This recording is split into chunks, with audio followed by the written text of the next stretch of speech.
everyone, in this video, I'm going to show you on how to stake crypto in Revolut to earn passive income. So I've prepared 6 steps here. Step number 1 is to use the Revolut app and log in.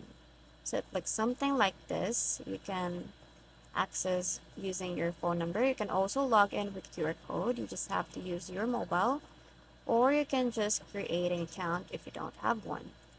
Step number 2 is to navigate to the crypto section from the home screen.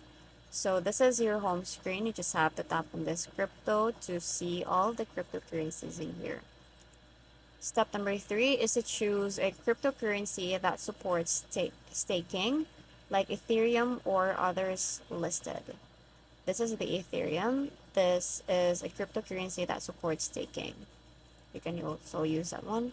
And then for step number 4 is to tap on earn or stake depending on your app version. So in here you can see it says here earn, so we'll tap on this one. Step number 5 is to enter the amount that you want to stake.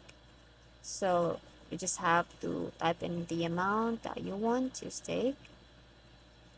And lastly is to review the details and confirm the transaction. You have to make sure that all the details are correct and confirm the transaction. And that's it. I hope you find this video helpful. Thank you for watching, and I'll see you in the next one. Bye!